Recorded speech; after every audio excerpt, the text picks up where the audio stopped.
वक्त में देश देश समाज में चल रही गतिविधियों में और हमारा दायित्व, ये समाज का दायित्व चाहिए। इस विमर्श में हम आए, इस विमर्श के साथ विमर्श में समसामयिक चर्चा के लिए किसान परिवार के लोग जुड़ेंगे, भले ही वो आज राजनीतिक दल के प्रवक्ता हो, वो अन्नदाता किसान के जो परंपरा है उसको चलाने वाले लोग हैं। अभी हमारे साथ अनूप पांडे, अध्यक्ष पूर्वांचल पार्टी, जुड़ चुके हैं। आज वो लखनऊ से हमारे साथ हजरतगंज जनपद से जुड़े हुए हैं। वो राजधानी लखनऊ राजनीतिक कारणों से आए हुए थे, बात हुई और वो हमारे साथ जुड़ गए। अनूप पांडे जी बलिया के हैं, बागी बलिया के हैं और राजनीति में इन्होंने जो भी अपना मुकाम संघर्ष किया, अपने पर किया। अनूप जी, आप हमारे साथ है, आपका स्वागत है। जब तक दूसरे साथी जुड़ेंगे तब तक आपसे समझना चाहते हैं कि वर्तमान परिस्थितियों में देश में एक बार फिर कृषि को लेकर के, एग्रीकल्चर को लेकर के, किसानों की समस्याओं को लेकर के बात उथल, एक आक्रोश और एक तरफ सत्ताधारी दल द्वारा अपनी पीठ थपथपाने का काम हो रहा है। जो कृषि विधेयक की चर्चा हो रही है, उन कृषि विधेयकों को लेकर के आपका क्या कहना है? जी अनूप जी। भाई, एक तरफ सीमा पे जवान परेशान है और दूसरी तरफ खेत में किसान परेशान है। हम तो इस बात से बहुत हैरान हैं कि ये कृषि विधेयक जो अभी जो भारतीय जनता पार्टी इतनी आतुर है इसे पास करने के लिए, हमें एक बात नहीं समझ में आती है। अनिश्चितता का दौर पूरे देश में फैल रहा है। चाहे नौकरी का सवाल हो, उस पर संविदा आ जाती है।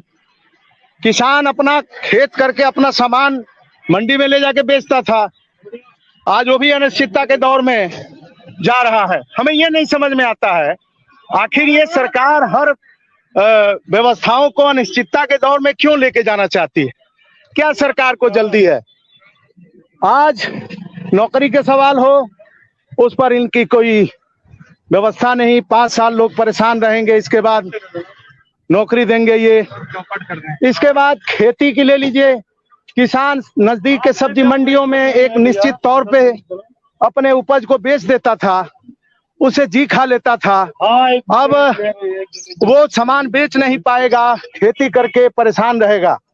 तो धीरे धीरे ये आएगा मामला कि जो किसान लोगों का पेट भरता था वो खूब परेशान होगा कि किसान अपना सामान मंडी में नहीं बेच पाएगा। जो सरकार के तरफ से सूचनाएं आ रही हैं, विधेयक का जो मसौदा है उसमें ये व्यवस्था जानकारी में आ रहा है कि किसान अपनी मंडी में भी बेच सकेगा, मंडी में बेच सकेगा। कि सरकारी पक्ष ये है कि किसानों को देखिए, ये अड़हातिया थे। क्या सरकार झूठ बोल रही है? क्या सरकार झूठ बोल रही है? सवाल ये तो बहुत है कि अगर सरकार कह रही है कि हम मंडी के बिचौलिए खत्म कर रहे हैं, तो क्या सरकार झूठ बोल रही है? मंडी को खत्म कर देगी? आपका क्या कहना है? क्या सरकार झूठी है? सरकार झूठ बोले या सच बोले, हम किसानों को इससे मतलब नहीं है। हम किसान ये चाहते हैं कि हम 1 साल मेहनत करके खेतों में जो काम करते हैं, परिश्रम करते हैं, वो मेरा सामान नुकसान ना हो, मुझे उसकी भरपाई हो जाए। लेकिन सरकार जो हवाई नीति बना रही है, ये असंभव है।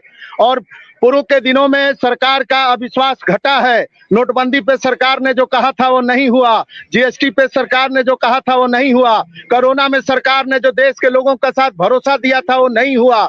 सरकार के द्वारा लिए गए निर्णय अभी तक के एक भी धरती पे नहीं उतरे। तो किसान इस बात को लेकर हैरान और परेशान और दहशत में है कि क्या मेरा खेत, जिस तरीके से ब्रिटिशर्स आकर के यहाँ पे उनकी मर्जी के हिसाब से खेतों में सामान बोने के लिए और सामान लगाने के लिए किसान मजबूर हुआ करते थे, किसानों को भी ये सरकार मजबूर करेगी मरने के लिए, आत्महत्या करने के लिए। इसी बात का डर किसानों को है। अगर इस बात का डर किसानों को नहीं होता तो किसान संगठन क्यों इतना तेजी से इस बात को उठाते।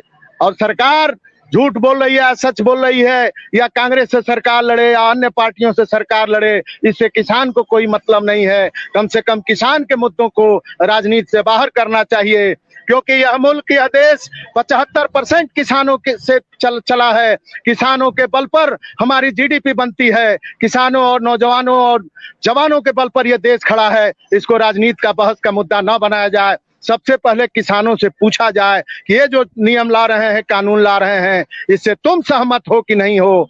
बिना मतलब का आटा लपेट के भंडारी जो कहावत है, नहीं बनना चाहिए। सरकार को इस पर विचार करना चाहिए। इसके बाद सरकार इस कानून को लावे, हम लोग स्वागत करते हैं, लेकिन सरकार को इस पर तत्काल रोक लगानी चाहिए, क्योंकि ये खतरनाक खेल होगा।